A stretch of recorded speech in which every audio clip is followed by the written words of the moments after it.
What's up, everyone? Welcome back to Content's Edge. This is a Danger's Edge man podcast. Oh, geez. Okay. Man cast. Mancast. I And, didn't know we were gendering it, but well, we could call it like a dude cast because dude's, okay. Dude's a great neutral word. Yes, with two dudes podcasting. But if you are a woman or anything in between listening, we welcome you with open arms. A infected creature looming through a police department, you are welcomed to join. All right, dead zombie looming through a police department. We're taking applications. They have to go through a process. Okay, it's not. Yeah, there's a requirement of pulse per se. Yeah. Well, not necessarily. It's just a much more arduous process. We have to be a bit more discerning. Do they have a mind of their own, or are they just a vanilla, walking around zombie, or are we talking like Mr. X? Everybody's different. I don't want those copy paste zombies. I would love I would love a Mr. X on the pod. If we could get him on, get him talking, that would be huge. That would be huge. All right, what are we doing? So this is episode 3 of season 0 of Content's Edge, and in tradition, we're talking about Resident Evil. We're still talking about Resident Evil. Oh yeah. Now, there's a lot to talk about. Maybe endless conversation, and I heard through the grapevine that you have now beat Resident Evil 9 3 times. So walk me through why, and my main theory is what difficulties. Go. All of them. Okay, so last we spoke, I was about 75%, 80% done with the game, and I finished it that night after we recorded. Now, that was maybe 10 days ago, 11 days ago. And I've since beaten it 2 more times in addition to that. So, why did I do that? Well, Ryan, the game has a variety of different challenges that when you finish those challenges, you unlock challenge points that can then be spent on bonus features, bonus items, which can help contribute to you beating more challenges.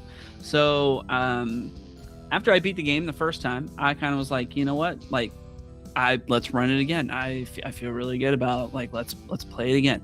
And the first playthrough I played on standard modern, I think it was called. Standard modern is basically it's the intended difficulty, and you can save as many times as you want. Then there was my second playthrough was on standard classic, which is the one that requires you to save with an ink ribbon. So I played that on my second playthrough, a little bit more intense. I put a different outfit on Leon, and that my first playthrough was 13 and a half hours. My second playthrough was 8 hours. Now, why was I able to shave off 5.5 hours of time? I'll tell you why, Ryan, because I know you want to know. I do.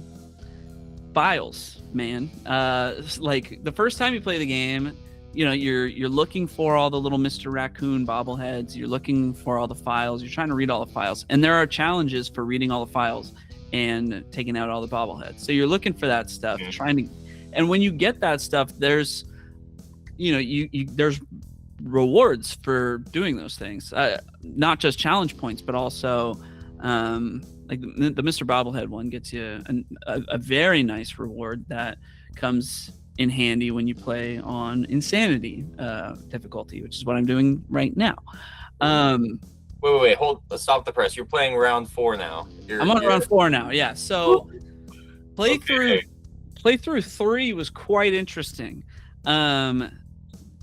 Ryan, there is a challenge in this game called the Final Puzzle, which did not get solved until like 3 or 4 days into the game being out. It took the community a few days to figure out what the final puzzle was. I have since done the final puzzle as I've read a guide, and it requires you to make some very intentional decisions, or there's some very intentional steps that you have to do across 2 separate playthroughs. I didn't do any of those steps on my first playthrough, so I knew going into my second playthrough, I was like, well, like if I want to do that challenge, then I need to do these things on this second playthrough. So I made sure I did those things.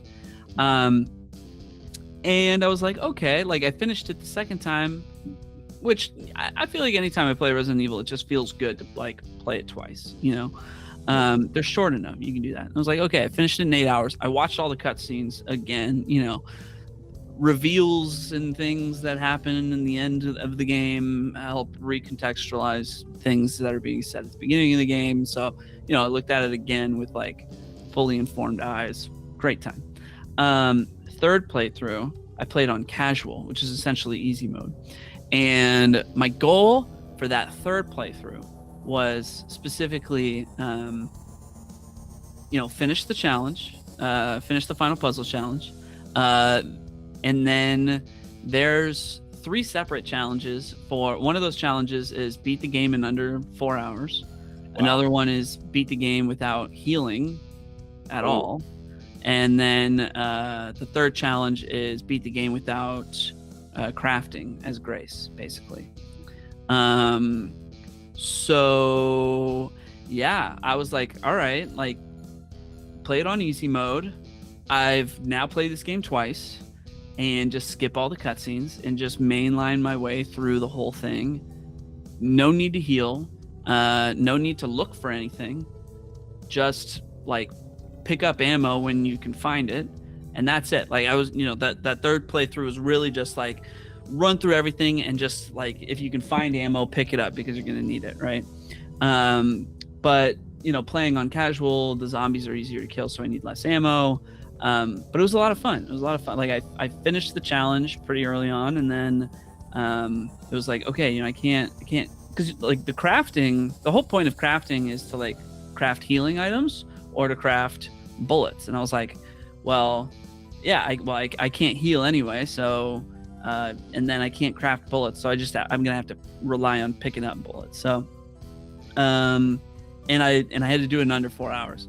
So I ended up doing it in like 3 hours and 15 minutes. So it's actually, It's one of those challenges where if you set your mind to it, like you can do it within a pretty comfortable margin, which I appreciated. I was like, okay, like this wasn't, I feel like I was trying really hard, but I did have like a couple of detours where I was like, okay, maybe I could have saved 15 minutes and gotten it done in under 3 hours. But yeah, I did it in 3 hours and 15 minutes. That is not to say that this is a short game. When you are just beelining it through everything, you're not, taking in the story, you're not taking in the files, you're not reading the files, you're not healing, you're not backtracking at all. You are just like, okay, this door needs opening. I gotta go get the hand crank. The hand crank is in that room. On the way to that room, I'm gonna pick up the wristband, and just fully focused on that. Got it done in 3 hours and 15 minutes. Is there any situations where a lot of speedruns, there's like you pretty much jump around the map to get to the next cutscene, and then the game like you skip that whole section? I think like Mario N64 has a bunch of like jumping through walls, like not that degree, but were there parts where I just run around all this and get to the cutscene, I skip a big fight? Yes. Maybe not necessarily a big fight, but it was definitely like I left pretty much all the zombies in the hospital alive, and then when I had to run through the hospital again with Leon, I was just like, if anybody's in my way, I'll take them out, but no need to kill these guys. So there is like a specific section with Grace where it's like it's easier to do if there's no zombies, which I didn't really do, which made that specific part a bit more tense, but I was like, I'm playing on casual. As long as I don't just like die a bunch and waste half an hour, then I should be fine. And yeah, it was fine. It was fine. So yeah, I had a great time. So now I'm like, okay, by doing the final puzzle challenge and then doing those like 3 challenges of like beating it under 4 hours, not crafting, not healing, you get a ton of challenge points. So now I'm playing on Insanity with infinite ammo, with like better weapons. Like there's like weapons that you can buy with your challenge points. I've got infinite ammo. I've got an RPG. You don't have an RPG in the regular playthrough. So like now I have an RPG with Leon. I got the infinite RPG. I paid for that. And then I've got like an SMG with Grace, which she doesn't usually have an SMG. And I've got infinite ammo. And I've got the Requiem. So it's like just by having the Requiem alone, which is like your big boomstick gun, it's like, okay, I don't even need to worry about shooting these guys with like 40 handgun bullets. I just whip out the Requiem and just bang, bang, bang. So I'm playing on like Insanity is like, it's like very clearly hard. So I'm kind of cheesing it by having infinite ammo. It makes a very big difference, but Insanity has been designed to be doable with bullets, with a finite amount of ammo. But I'm like, I'm not going to get punished for beating it on Insanity with the infinite ammo on. It's like I kind of, in my perspective, I like earned that, right? So my goal is to beat it on Insanity, which is going to get me more challenge points, which then I think I need to spend the rest of those challenge points on like buying, like being able to view the like concept art and like the game models, because those are also challenges that you need to do. But yeah, I think those are the only 3 things that I have to do left, which is like beat it on Insanity, view all the models, view all the concept art, and then I get the platinum trophy. So on the PlayStation. You beat the final puzzle that you were talking about, the secret puzzle. I did beat this final secret puzzle. I did. Because, one of my favorite games to hop on, I do weekly, as you know, is Call of Duty Zombies. And they were notorious, probably still, for their Easter egg storylines within the maps. So you survive long enough, you spend enough money, you can get farther along through the rounds to actually unlock more of the narrative. So it's like, I really like that concept of like, the better you are the player, the more you actually get to learn about the circumstance around this game and the scene. And something about zombie games, they put in those secret puzzles that people go frenzy over, and like a new map drops of zombies and people are all over the internet trying to solve it and figure out the Easter egg. And then there's even harder Easter eggs. And I think that's like a really good, it almost reminds me of Pokemon cards, trying to get like the rarest card out of each pack. It's like you're searching, and that frenzy is really good in games like this. So I'm excited that they added something in like that, and it makes me wonder if there is even more to discover, that the creators are rubbing their hands like, let's see if they can find this. It's a good, I guess I don't know, but part of me feels like no, because this was kind of like the thing, because it's there's not the final puzzle. It's got like a challenge for the challenge points, but it doesn't have like a trophy. It's like every other challenge in the game has a trophy associated with it that you can earn on on your PlayStation, but the final puzzle does not, which to me kind of is to say like, it's not required that you do this in order to get the platinum trophy from the game. You can still 100% the game without doing this, but for those of you that are going to be able to figure it out, here's this thing. And without a guide, I was not going to be able to figure this out. Like, no way. But once you actually like read the steps and how people did figure it out. Well, I think people figured it out by like reading the game's data in the code and kind of figuring out some stuff. I know, but But once you see like the logic behind it, you're like, okay, that is solvable if you know what to look for. But it's hard. It's a hard one. I like that when they do that in detective movies too, where they make it solvable so you can reach the conclusion before the movie shows you. Some movies are really good at that. Some it's like they have like a flashback at the big reveal that's like, this is the element that we didn't show you earlier, so you didn't have a chance to solve it. And I really hate that in like whodunits, because I want to be able to try and solve it first. Yeah, the Knives Out movies I think are like big offenders of that, where it's presented to you in a way that's like it's not possible for you to solve it because it's never giving you all the context. So it makes for a fun movie, but a bad whodunit, so to speak. Yeah, and there's the competing like whodunit kind of franchises right now, which is like the ones of like Knives Out and that character, but then there's the other ones like A Haunting in Venice, and I forgot his name's Hercules something. Yeah, Hercule Poirot, the Agatha Christie character, and Death on the Nile. Yes, and, those ones are very Orient Express. Those ones, they give you a lot of information that you can, and I thought those were really good whodunits. That I haven't seen any of those. I gotta watch it. Oh, that's your next binge for sure. Okay, for sure. Yeah, nice. I think there's 3. There's you got them all. The train one, the boat one, and the orphanage in Venice, I think. So I'm enjoying my Insanity run. I'm like halfway through, and I'm gonna finish it. I will say, like, once I've got infinite ammo, it's like, okay, this is way easier. But there is a part at the beginning of the game where you're playing as Grace where you don't have like any gun, and that part was like a tough hill to climb.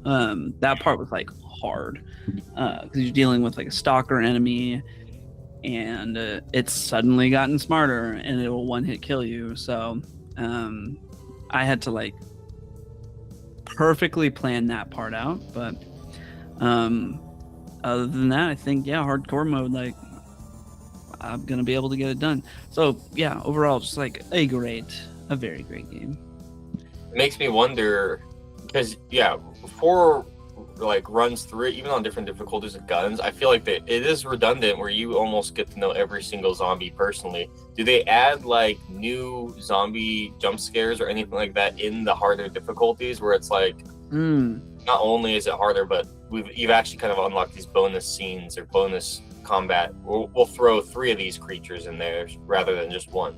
Not to my knowledge. I've kind of got most of the game like telegraphed at this point.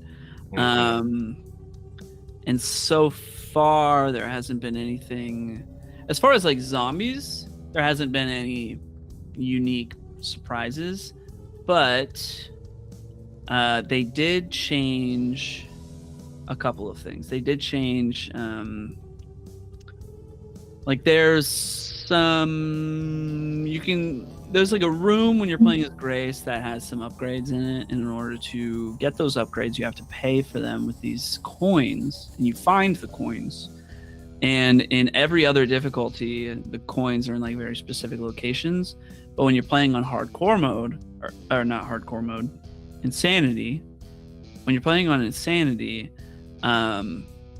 those coins are not in their typical locations, and I think you get the coins specifically from like actually killing enemies. So when you're playing with infinite ammo, it's kind of like, all right, no problem. But if you were playing not with infinite ammo, it would be like, okay, at least I know I'm going to get a coin for killing these guys, and the coin is going to help me progress a little bit and get some nice upgrades and stuff like that. And then there's also these safes that they have in the game, which if you find the files have the codes, and you retain your files on every playthrough. So when I played on my second and third playthrough, I just went up to the safes and I pulled up the file that I already had from my first playthrough, and I just opened them right then and there. But then playing it on Insanity, it removes those files, so you have to go like find those files again if you want to open the safes and get the extra items in the safes. Because I've infinite ammo, I just completely skipped the safes. Right now, I'm kind of beelining it right now through Insanity because I want to just get the trophy. And I'm like, it's my 4th playthrough. The game's been out for 2.5 weeks. So I'm ready to kind of call it after this. Get the platinum trophy. But I'm excited because I'm excited to be done. And I'm also excited that they're making, they announced that they're making like a story expansion DLC. Oh, yeah. That's going to come out in like May. Or no, wait. There's a they're making a mini game. I think that's going to come out in May. And then they're going to do a story expansion as well. Do you think the story expansion will be tacked on to the end where you leave off in 9, or somewhere in the middle as like a side character? Or I don't know how that would work. I think it'll tack on to the end. Yeah. I think there's like a specific thread that kind of gets resolved at the end of the game. It's like a story thread where it's like, oh, maybe this, but then you kind of find out like, okay, well that does happen. And I think based on what I've read some theories on what the story expansion could be, and I think it'll be the like, oh, okay, that does end up happening. Well, what was the story of like what happened? I think it'll be that, but I don't know. It could not be. I mean, the Resident Evil 7 DLC chapters were insane. Like they were very varied. Very varied. But it's like you look at like the Resident Evil 4 DLC chapter, and it's like Ada Separate Ways. Like that was a ton of fun. That was a great one. I gotta run that one. You haven't done that one? Not yet. Oh yeah, you gotta do it. It's fun. It's only like 3 to 5 hours, but it's fun. The Resident Evil 7 has like, I skipped one of them. It's like more horror stories in the house kind of a thing, which apparently those are really good. But yeah, I skipped those. But they have like a Chris Redfield DLC where you play as Chris Redfield, and then there's this like totally insane one where you play as like the uncle of the owner of the house, and he's looking for his niece, and he doesn't pick up guns. He just punches things with his fist. So you're like punching alligators and shit with this like this old man from the bayou who's like a really strong guy. That's really sick, actually. Yeah, no, it's kind of hilarious. Like it feels like a joke, and it kind of is. It's like they're having fun. But then like compare that with the Resident Evil Village DLC is kind of like it takes place like 20 years later, and that has kind of like some unique mechanics, and it's only like 3 hours long. But like Resident Evil games have a history of releasing these like DLC chapters after the fact. So I'm not surprised that this one's getting one. And the Resident Evil Village DLC had some like pretty horror-filled moments. So I look forward to whatever they do for Requiem for sure. So for this one, you've played it now 4 times. At the end of this week, when you're done with the 4th one, you might have, I'm guessing here, you might have been playing this one more than any other Resident Evil game in terms of hours. I think that's true. Yeah. I'm curious if now there is more contention for your favorite Resident Evil game. Oh, that's a good question, man. I don't think I'm gonna know the answer to that until I play the other ones. But here's an exciting thing. I've been saying Resident Evil 4 and Resident Evil 2 remakes are like the top dogs in this franchise, and now Resident Evil Requiem I'm like might be better than the Resident Evil 2 remake. I'm not sure, but maybe. So like, yes, I need to replay those. But man, it's just playing this game 4 times, like it's really just made me realize like I really love this franchise. And I'm not ready for my Resident Evil phase that I'm in to end. So I've decided what I would love to do is I want to play the original versions of 1, 2, and 3 because I've never played them. I've played only the remakes of 1, 2, and 3, but never the originals. And people, I see these tier lists, and people are putting like the original 2 and the original 3 like pretty high up. I'm like, you know what? I want to know. Yeah, is it like nostalgia glasses perhaps, or because like as me coming in starting with like the remasters, I can't imagine better versions of those games. You know? 100%. I think they're just different games, right? Like you got over the shoulder gunplay in the new games, which is like, they play like modern games. And then you got like the tank controls, like fixed camera, you're not aiming anywhere in particular. You're just trying to make sure you hit the zombie, kind of bullet firing from your gun. So it is a completely different style of game, but it still retains that like quirky Resident Evil charm. If anything, the earlier graphics I think are going to be a vibe. I guess I'm mostly worried about like quality of life. But I think it'll be fine. I think I've played plenty of old games before, so I'm really looking forward to doing it. Yeah, I like old games. I think that people think making things 8K makes them better visually. Right. I think that's actually not necessarily the case. Sometimes there's a joy to lower quality visuals, and it almost lets your mind wander on like a bit more. Like I'm thinking Pokemon, back when it was just the sprite characters that are there, it built so much wonder of like looking at this image of creature and how it behaves and acts. And now it's like nowadays they have the very polished off and perfectly contoured Pokemon that are like rubbery, and it leaves nothing to the imagination. Right. And it's like it would cost too much money to fully animate 1,000 character models in like fun and exciting dynamic ways. So it's almost like the leaving it to your imagination with just the sprites was better because you're imagining the epic battle that's happening, but now you're actually like seeing the epic battle and it's not super epic. You're kind of like, this was a lot cooler in my head. I think you nailed it. That's a really good observation of like you get to write the story in your brain, and I think that's like the advantage of like reading a book to watching the movie is you get to like create this in your head, which I think is a very powerful way of storytelling I never really considered, is letting the viewer kind of write the story and you just kind of guiding them. I've played a lot of like indie games that specifically tried to emulate the graphics of like PlayStation 1 games. So I'm looking forward, and I'm like I like that. I like that as like as a style that people are doing on purpose. It's not only cheaper because you're not looking for high graphical fidelity with the pores stretching on Leon's face. It's like it's looks old on purpose, and it's an artistic decision. I think that's really cool. So I'm here for that full circle of like bad graphics becoming a choice.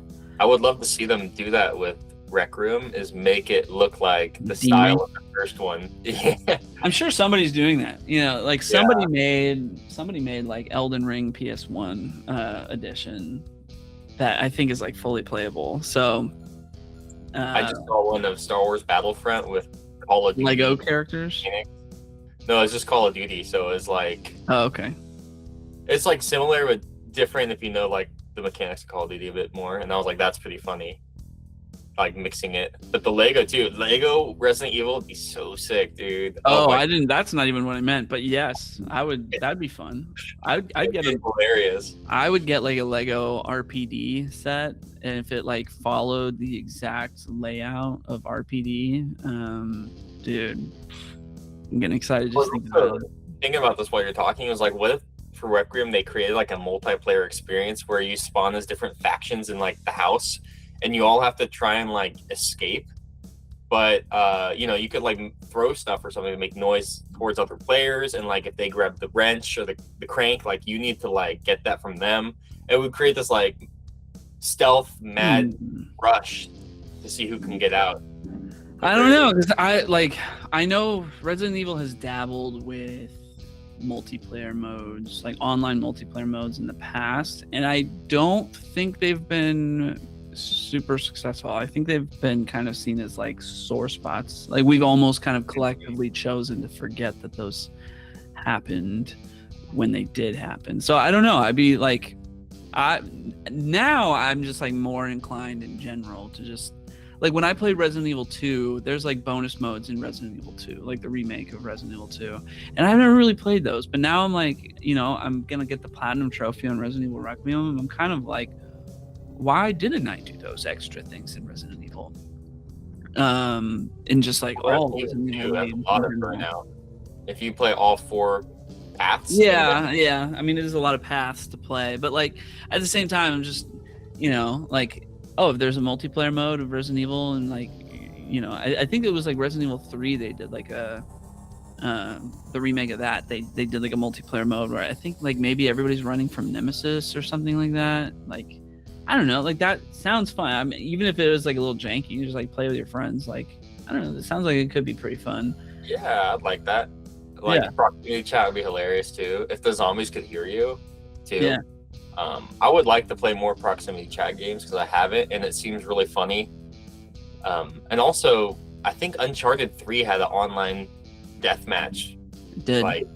That was very interesting. I think I played like 2 rounds and just got whooped. But I liked the idea of it. The Last of Us 1 had an online multiplayer mode, which like The Last of Us 2 did not. But The Last of Us 1 had an online multiplayer mode, which was very like unique. That was something that they chose to do. It's you have to hire a whole team to make like an online multiplayer component. So I don't know if Resident Evil has like a multiplayer feature. If anything, I think there could be like a co-op future for Resident Evil. If they do a 5 remake, that has to be playable with co-op, which leads to before I dive too deep into that, the DLC for Requiem, they said there's also going to be a mini game on the way, and I think a lot of people would consider that to be the Mercenaries mode, which other Resident Evil games released in the last like 10 years have also shipped like a Mercenaries mode, and I've also never played that. I never played any Mercenaries mode, so I would be totally interested in playing that in this one. What is a Mercenary mode? It's kind of, I think it's like a survival, like kill as many zombies as you can. I think it is kind of, it's like Call of Duty Zombies, but it was like waves perhaps. Yeah, that's cool. I like that. But there was like, dude, they had I saw footage of people playing like Resident Evil Village Mercenaries mode, and they were like in the village, but like you can play as different characters. Somebody was playing as like Wesker, the Matrix dude, as you may know him. So like, yeah, that just sounds cool. Like there's more characters than just Grace and Leon in Resident Evil Requiem. So the idea of playing as some of those characters, maybe in a mini game mode, sounds very fun. Yeah, we've talked before about the Friday the 13th multiplayer game online. And that would be a really fun way to do Resident Evil Online, where someone spawns in as Mr. X and everyone else spawns in as like humans, and he just kind of like walks around and tries to knock them all out. Like that kind of like gameplay would be really fun, especially because the Friday the 13th, it's an 8-player online, but when the game starts, it randomly picks who's Jason. Right. So that was always fun, where you're kind of like, you always want to be Jason because that's like where you have the most fun. I think the people who made that game, it's either out or it's on the way. They're making a Halloween game.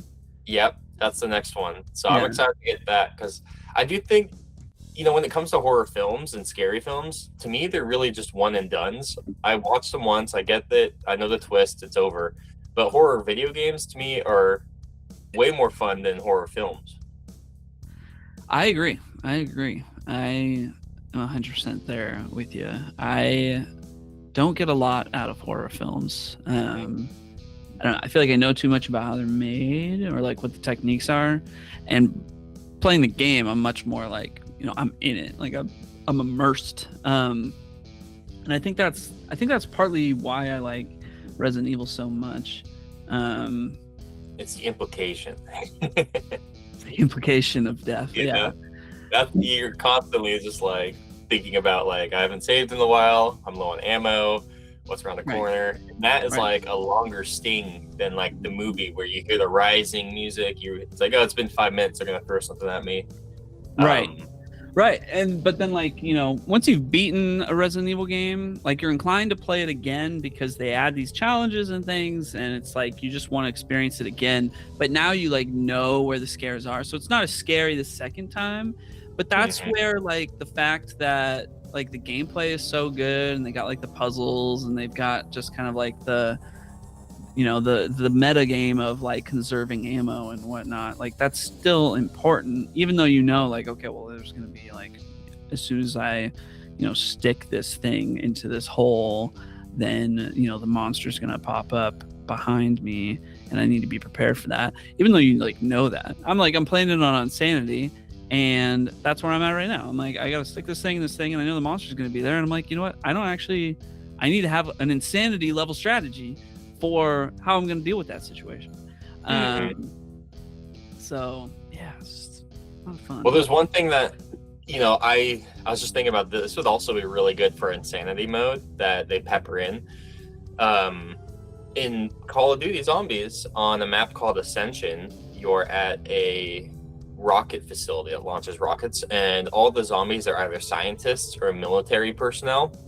And so you're shooting the zombies, and if you aim down sights on the doctors, they just kind of like, and you shoot and kill them, right? But if you aim down sights on the military zombies, they'll dodge, or they'll do like a barrel roll on the ground because they're like instinctual. They used to be, military. So it's like you'll aim like with like your final bullet, and he'll dodge it. And I'm like, if they added that to Resident Evil, where the aiming down sights would have like certain animations to make it harder, which I've seen maybe a little bit of. I mean, I feel like they did add some of that to Requiem. I mean, I've had that's more of like a stumble that but it's like, it feels like an intentional stumble. It's not exactly like a haha missed me, but it is like they animate some of the zombies in such a way that it's like, okay, I'm aiming, and they know like, all right, this like, I've got they know for you as the player, you've got like 3 seconds before this zombie's gonna like stumble towards you,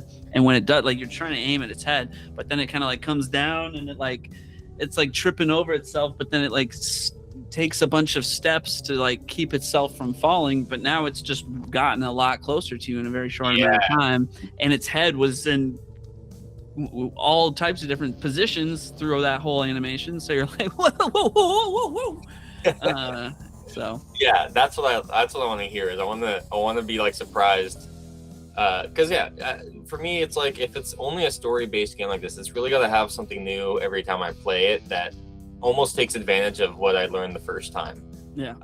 And maybe that's like maybe there's like, there has been bosses in the past where they have like metal plating over their face, so it's hard to hit them. What if they like move that plating elsewhere? That's, I don't know, like slight things like that almost like mandala affect you. You're like, I thought I'd like, but then Yeah, I mean, they kind of got me with that on this antique coin thing that they're doing in Insanity mode. But I mean, there are some enemies that appear. There's only a handful of them in the game, but there's some enemies that have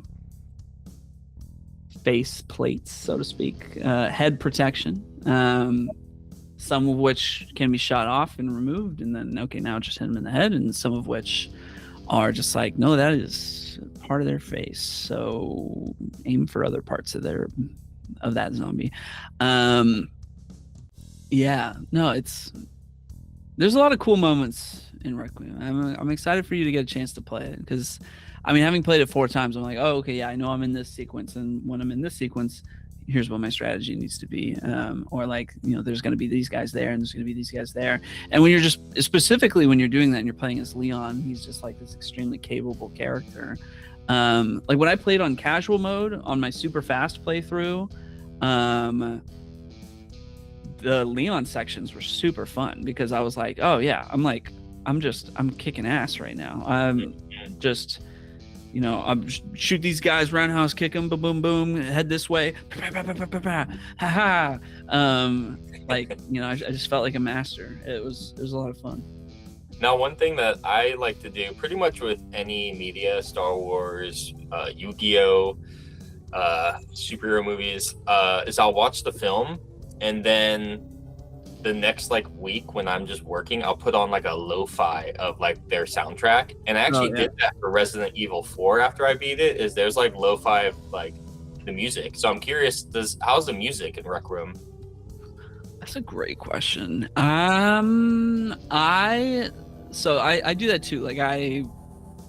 I have this habit of every time I play something, watch something, whatever, I take at least one track off of that thing's soundtrack that I like, and I stick it on a playlist. So I just have this kind of a collection of, each year has its own playlist, and so I can kind of almost re-experience and feel the nostalgia of just things I've experienced in 2023, and it's in order of the the order that I experienced them. So I do that for everything.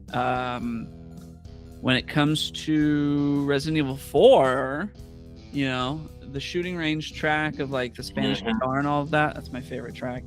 I've listened to that track a ton of times. But Requiem, I would say the strengths of its soundtrack are in how it makes you feel while you're actually playing the game.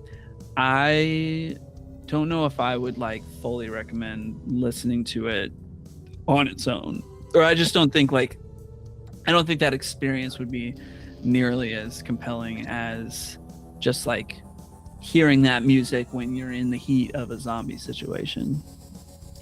One of the most memorable for me, and I don't know if this is because I had to listen to it 1,000 times, but it was Resident Evil 2, the song that plays as the final creature's coming down the elevator, and Leon's all right, we're finishing this, and it's this chorus oh really? Oh, I gotta play that again. It's that song always got me pumped. It's the lighting was so good, it's all flickering, there's fire, and he's just coming down, and Leon's just he's so all right, this is the last battle, man. He's on it. And that to me was such an epic moment for the series that I don't even think was captured in 4 as much as I love 4. There wasn't a moment where that where I felt this was I think the final battle in 4 was a bit uncinematic compared to the final battle of 2, which is the only thing I'll give 2 over 4, honestly. Yeah. I hear that. I think that makes a lot of sense. I will say when it comes to Requiem, I think it kind of the final battle is memorable in its own way, but it's not the most hype moment of the game. I think especially when you're playing as Leon, there's just a sequence of memorable hype moments that you can point out. And I don't think the last boss is exactly the most hype, but it's hard to end on a high note all the time. But it's but it's a logical final step of the game. So there's one sequence in the game. I really want you to play it because I really want to hear what you think about it. There's one sequence that I'm yo, that was sick, dude. But I've heard other people. Some people are oh yeah, that part was great, and some people are that part was kind of corny. But I'm for me, I'm yo, bro, that was dope. It's so good you changed your voice. That's right. How I know. Well, I should be able to play within the next 30 days. I gotta call my brother. I'm staying with him for a bit soon, and he's got a PS5. So I'm gonna say, buy this game, clear your schedule, and we're gonna power through it in hopefully 2 nights. Yeah, That's tough. it's gonna be some long nights. I mean, it But took me 13 and a half hours, but I took my time. I read mhm. every file. I mean, Honestly, that's how I want to I do like it. the files. Yeah. I want to do it when I play games like this. I like to play it on the hardest difficulty first because I feel like I get the Okay. most out of it. We need to talk about this. Yes. So you told me that when you were playing Resident Evil 2 and Resident Evil 4, you played it on hardcore mode, which Yes. I guess is the main element of hardcore mode just the like ribbon saving, or is it actually like harder too? Yeah. Well, actually, I can't necessarily say because I've only played both once on hardcore, but That's the true. zombies were very hard to kill.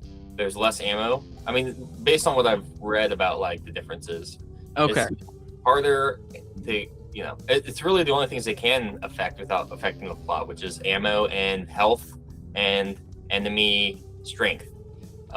Those three Okay. are all held up or down depending on health. So yeah, I can't speak because like so Requiem doesn't have a quote unquote hardcore mode. It has insanity.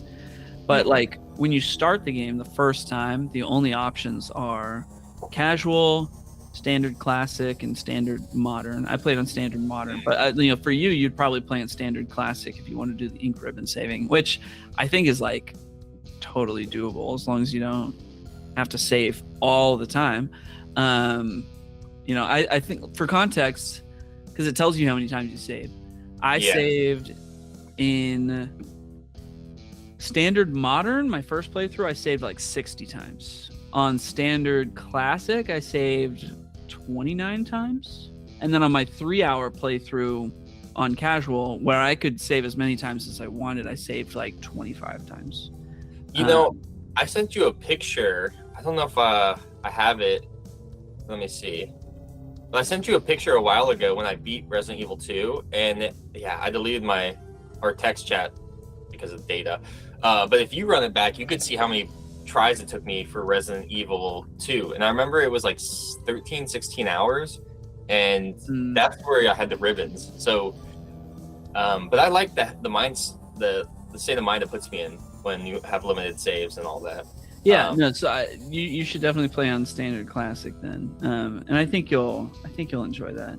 I think I got like a D rating or something, or C. Oh, okay. So that's another thing. Requiem doesn't give you ratings. Oh, that's kind of a bummer. Yeah, I don't think anybody noticed that, or it hasn't come up in anybody's critique that I've seen. But yeah, it doesn't give you ratings. I can see yours. You got a C. Oh, nice. Hardcore, 15 hours and 58 minutes, 20 saves, C. Okay. Yeah, it's gave you a C because it took you 16 hours to beat it. Yeah, dude, it was. I wonder if it counts the cutscenes because it wasn't until the final the final battle that I realized that you could skip cutscenes. So like for the final guy, I had like no health left. I had to like run and get health right when the battle started. So it would start and he would just get a swipe on me, and then I'd have to wait 5 minutes in cutscenes again. I was like, damn it, this sucks. I almost had to like give up on the game. I just couldn't. But then I figured out like, oh, there's health around the room, and the flamethrower was like super clutch if you knew how to use it right. Right. So I learned the hard way that. But it was fun. I enjoy struggling in games. I've always had like that underdog mentality where I want to lose 99 times and I want to win because it feels so sweet. Yeah. To do it that way for me, and the fear of like the first playthrough being on the hardest to me is like I like feeling like I don't know what I signed up for. Yeah, like you gotta get the maximum experience because when you play it again, it's not going to be as scary. You're not going to have the same fear of you've got it telegraphed a little bit more at that point. I'm like I said, I'm not ready for my Resident Evil hype to end. I want to play 1, 2, and like there's no better time I think for me to play the original 1, 2, and 3 to like I'm in such a high on Resident Evil right now. I'm like, okay, like let's go do that. When else am I going to do that? And thankfully they're short games, so it's not going to take me a ton of time. But then I'm kind of like, well, you know what? Like maybe I'll play the original 4 too. And then I'm like, well, you know what? Like there's remakes of all 4 of these games. Maybe I'll play those too. And there you go. There's your projected video game Right. We'll see. plan for the next 10 years. I mean, the next game that I really want to buy is a game called Pragmata, which is also made by Capcom, and it comes out next month on like the 17th or something. So I'm like, yeah, I got like a whole month to just focus on like some Resident Evil games right now. So, which I'm like happy to do. I'm like slowly learning. This is one of my favorite franchises, and and the fact that there are still like gaps of like games that I've just never played before is very exciting. You know, there's so many. It's Resident Evil 9, not even counting, you know, Code Veronica and Resident Evil 0, and the fact that 1 through 4 all have remakes. It's like, yeah, that's a lot of games, man. It makes me wonder, you know, you're such a big fan. I know the movies are kind of trash, but is there a graphic novel, perhaps? Oh, good question. I think there might be a graphic novel. I actually watched the first Mia Jovovich movie from like 2001. I say with my wife, but she wasn't really watching it. But I watched it last week, which is really the only one I've seen. And people say like that's still the only, like, if that's the best one of all these Mia Jovovich Resident Evil movies. Huh? Is that the one with the laser hallway scene? Yeah, dude. Yeah, that's the only one I've seen that I remember. But I'm on eBay, and there is Resident Evil Infinite Darkness, the beginning, like, graphic novel. There's a whole bunch of them.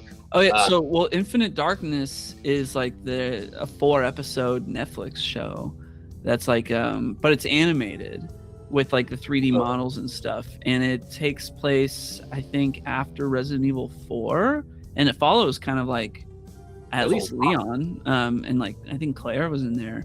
I'm actually gonna watch that. It's not supposed to be like the greatest thing ever, but I'm kind of like, you know, like I'll watch it. Screw it.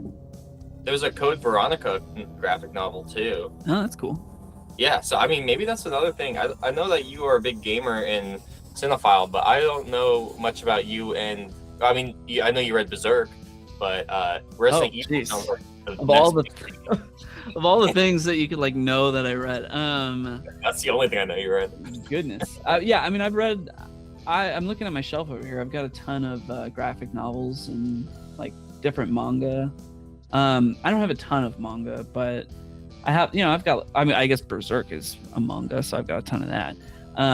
Yeah, I mean, I've got like 12 out of 14 Berserk deluxe volumes. I've got the Akira 35th anniversary volume set, which was like 6 volumes. I've got this manga called Blood on the Tracks. I've got like all 17 volumes of that. I'll probably sell those though. I'm cool. That one was like, it was good for the first like half, and then I mean I don't know, it just became like filler, or not filler, just a really overextended. But anyway, I've got a bunch of like Batman comic books. I got Saga graphic novels. Saga's great. And it's still ongoing. Yeah. I've been reading Saga since I was like 18, and I'm like 32 now. I don't think we ever talked about that. I've read Saga too. The Saga's awesome. You never? Oh, yeah, we never talked about that. I didn't know you read Saga. Yeah, I love Saga. My buddy Brian, who is the guy who got me into knife throwing, he was a customer at Phil's Coffee where I used to work, and he would come in every day with a new comic book, and he'd order his quiche and his mocha, sit down and read his comic book. We began talking. He started lending me comics. The first one he lended me was Lock and Key, and then after that was Saga. And so I got all the way up to when one of the main dudes gets offed in like a ship. Yeah, okay. So that's the end of volume 9. Yeah, that's where I left off, and I was like, "This was so good." Yeah. So yeah, they got up to volume 9, and then they went on a hiatus. Like the creative team went on a hiatus for like a couple of years, but they started up again, and they're gonna finish it at volume 18. And my copy of volume 12 came. I haven't actually read 12 yet, but it came in like August, or I like pre-ordered it and it showed up. So I have up to volume 12. I still need to read volume 12, but yeah, and I think the cadence is like one volume every like 9 months or a year or something. So we'll see. But yeah, I'm looking forward to that. I also have a bunch of like Power Rangers graphic novels. Well, what's funny which is, I like, have not read. So I'd say your forte is like film, video games, and graphic novels is like a crossover we have. But I'm all about like the trading card games, and of course on eBay I found Resident Evil trading cards, and here's an Ada card. So there is. I'm trying to find packs, but there's a copy of that. There's a Chris Renfield. There's an Ada. Here's Chris, and it's just like yep. I don't know what TCG it is, but he has, like, character cannot be healed. Cannot attach cards. There's a Resident Evil TCG.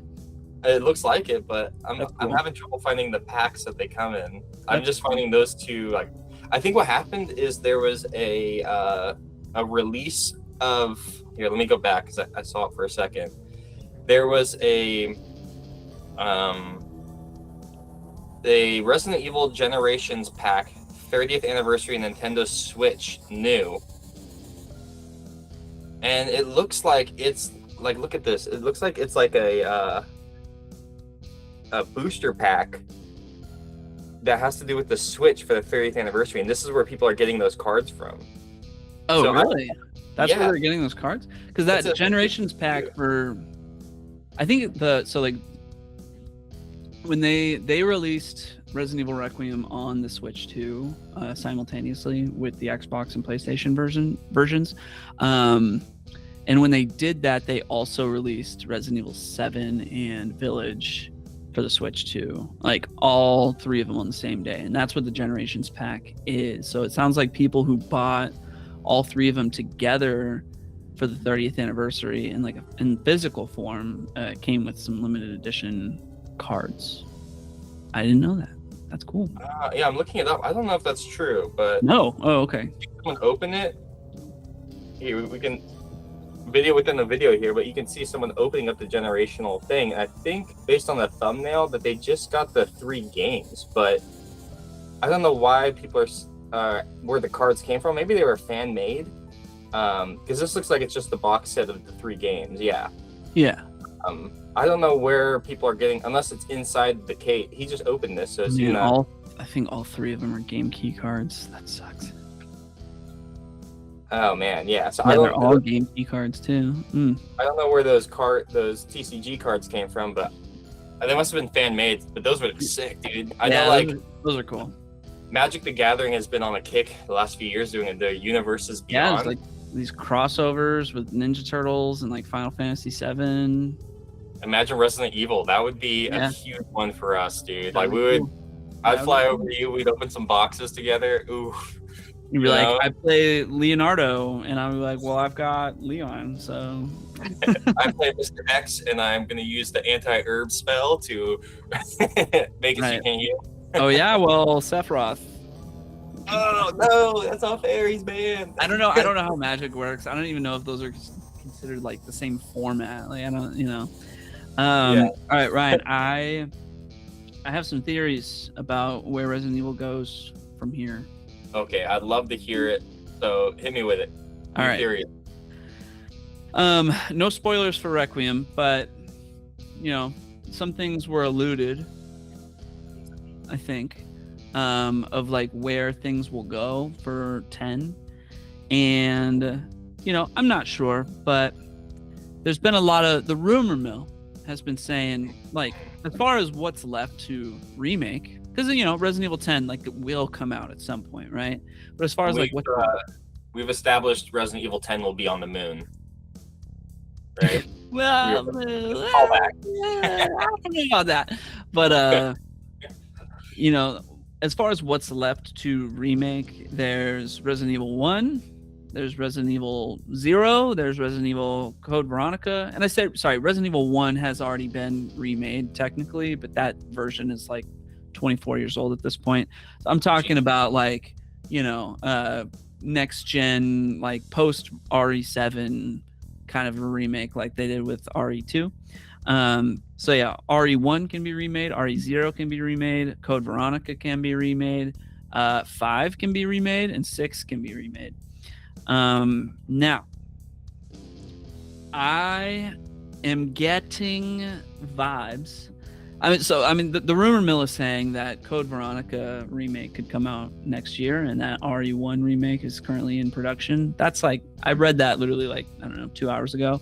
But it's not from the most credible source. There's been a lot of chitter chatter from incredibly non-reliable sources all over the internet. Like on Facebook, there's people who run these pages and they post these pictures and they're like, oh, this has been announced. And it's like, no, not until I see it from an official news outlet am I going to choose to believe that information. But oftentimes this stuff does actually end up becoming true. Like when it's enough different chitter chatter people saying it, then I'm like, all right, that could actually end up being the case. So it seems like Code Veronica and RE1 are kind of like being slated as the next remakes, which to me leads me to some tinfoil hat theories. I feel like after playing 9, like I think Capcom is interested in kind of making Wesker like a thing. I'm not saying Wesker is in Requiem because he dies at the end of 5, but I'm just saying like I just kind of get a sense that like they want to do something with Wesker, and Wesker is in Resident Evil 1. He's in Code Veronica, and then he, like I said, he dies in Resident Evil 5. He's the Matrix looking dude. He's the Matrix looking dude. Okay. Yeah.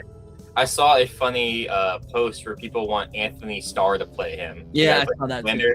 So I'm like, it's funny you bring him up because that's the only thing I saw really of Resident Evil recently, and I'm like, he could do it. He could do it. Yeah, I mean, it'd be better than the guy that they got to play him in the Mia Jovovich movies. They just like completely, I don't know what that was, but so I'm feeling like Chris and Wesker. I feel like they want to make Chris and Wesker like a big focus because they did these remakes of RE2 and RE4, and then they did Requiem. That's like a trio of Leon games. Mm-hmm. And Leon wasn't in 7 and 8, but Chris was in 7 and 8. Have they ever met? Dude, I literally had to Google that. I was like, what happened? Apparently they finally meet in 6, which is not apparently the best game ever, but that leads me to some of my theories. So I think Code Veronica and Resident Evil 1, I think those, regardless of order, I think they will remake those next. People are saying Code Veronica will be first and then Resident Evil will be next after that, but I think storytelling wise it would be more effective to remake Resident Evil 1 than Code Veronica, but I don't know, who am I? Now once they remake those, I think either because both of those have Chris in them and Wesker in them, supposedly Code Veronica is the one that kind of like creates the like officializes the like Chris Wesker rivalry, which then pays off in Resident Evil 5. Now once RE1 and Code Veronica have been remade, I think they have two options. Option 1, RE10 comes out, which would make a lot of sense, like release cadence wise and just how they've been doing it. 10 will come out and it'll have Chris, maybe it'll have Leon too, and maybe some Weskerish something. I don't know. I mean, he's dead, but I don't know something. Yeah, I don't know, dude. I don't know. No one ever really dies. That's what I'll say. Yeah, right. I mean, they're zombies, so they can do whatever they want. We just watched the last Star Wars, and they're like somehow Palpatine returned. Right, it's exactly. We just skipped it. They're like, all right.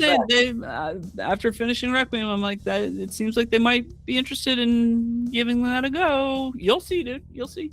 And it wouldn't be as far fetched as like the Palpatine suddenly return kind of thing. I'll just say that. So yeah, then I think, Code Veronica, RE1, 10, and then what I think, however, like 10 works from a mechanical standpoint, like I feel like they might feel inclined to do like a co-op thing for 10. And then that'll kind of become like the blueprint for remaking 5 and then remaking 6. And 5 will be like epic because it'll be like, oh, it's fully co-op and it's remade and Wesker final battle, Punching the Rock, right? That's that one. Punching the Rock, yeah, dude, yeah, they gotta put that in. It's like I think that's what they're gonna do. I've never played 6, and I don't know if 6 is like fully co-op too, but I think there's like, based on who you're playing as, there's 3 different like characters that you can play as in that game. I think and they all have like their own individual stories. I think based on whichever one you're playing, I think they also have like partner characters that are like along the journey with them. So I think like I don't know, I think 10 could end up being like a co-op thing, and then 5 will be inherently co-op, and then 6 they'll just be like, hey, remember that, we're doing it again. That's what I think they're gonna do. Maybe 10 won't be a co-op, but I think, given like maybe they're building to like a Leon Chris Wesker, maybe something, I think I hope they do, because like I said, playing 2 and 4 is, I'm like, the big bad is not really represented very well. There's no Darth Vader to continue Star Wars references.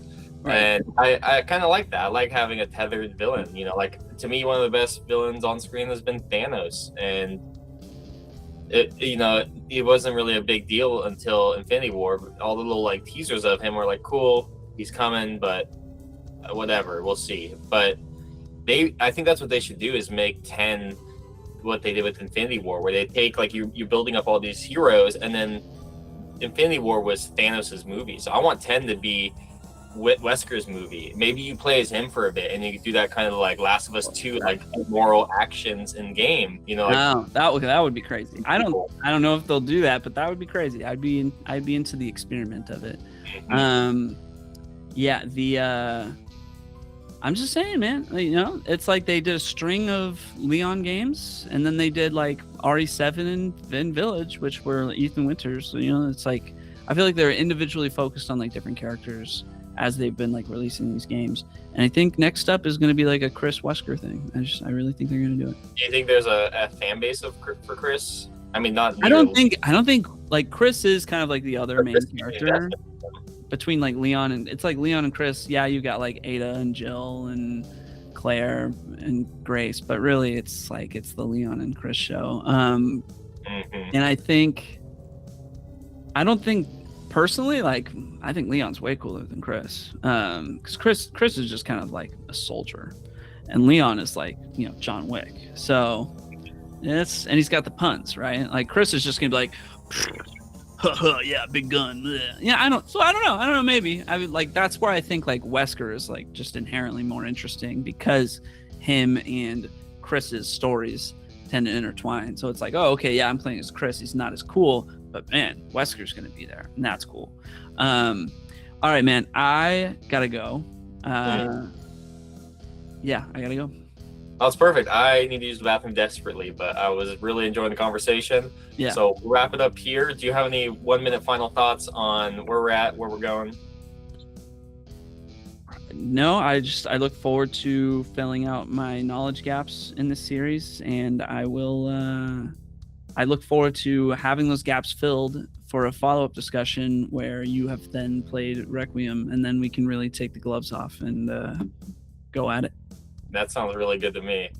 Well, sweet. Thanks for watching, everyone. This has been Content's Edge. We've been talking about Resident Evil Requiem, and we got lots more coming. I'm super excited to keep up this season 0 of the Content Edge podcast here on Danger's Edge. A dude. Basically, the Resident Evil season.